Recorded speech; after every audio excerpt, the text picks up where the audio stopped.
You know that strange zone where nothing is defined, but everything feels intense? That place is called just friends. And if you keep ending up there, it's not random. It's psychology. You say you want love, depth, real connection. But you keep choosing safety over truth, comfort over risk. You flirt with the idea of a relationship, but not with the reality of one. So you stay where it's emotionally intense, but technically harmless. You stay just friends, because as long as it's not official, it can't officially fail. That's the first trap. Your mind is protecting you from rejection, from abandonment, from seeing your real level of confidence in love. It's easier to overthink than to speak. Easier to imagine what could happen than to ask what they actually feel. So you live in the almost, the nearly, the maybe one day. Your habits keep you there. You text late at night, but you never say what you really want. You give emotional support like a partner, but you introduce yourself as a friend. You listen to their pain, their secrets, their confusion.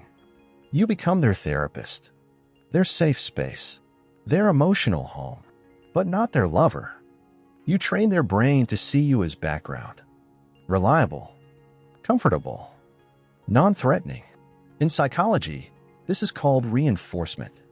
You reward them with attention, affection, and understanding, without asking for commitment. So the relationship becomes one-sided, unlabeled, emotionally heavy, but undefined. They feel chosen. You feel invisible. And your resentment grows quietly. You tell yourself, they should know how I feel. That's not communication.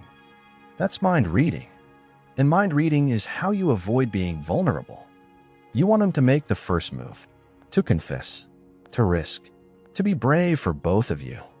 Because deep down, you're scared of what their answer might do to your identity. If they say no, it won't just hurt your feelings.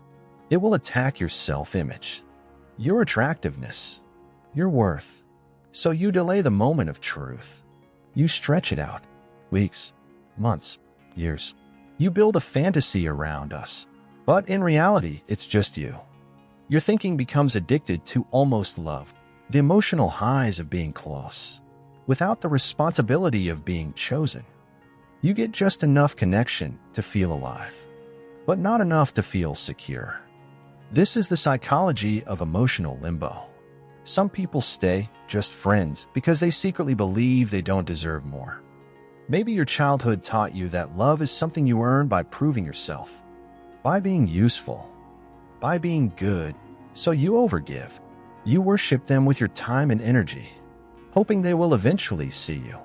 But in relationships, overgiving without boundaries doesn't create love. It creates imbalance. And imbalance kills attraction. Real attractiveness isn't just looks or charm. It's the confidence to risk losing someone by being honest. It's saying, this is what I feel. This is what I want.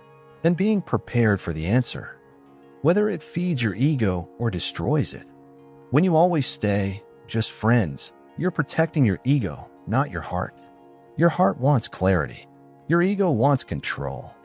So here's the hard truth. Every time you stay in a fake, almost relationship, you are choosing confusion over rejection. But confusion is just slow rejection. You already know the answer. You just don't want to hear it out loud. Understanding this is your turning point. Because once you see the pattern, you can't lie to yourself the same way. You can start changing your habits. You can start having uncomfortable conversations instead of comfortable fantasies. You can own your emotions instead of hiding behind, we're just friends. You don't have to stay in the halfway world.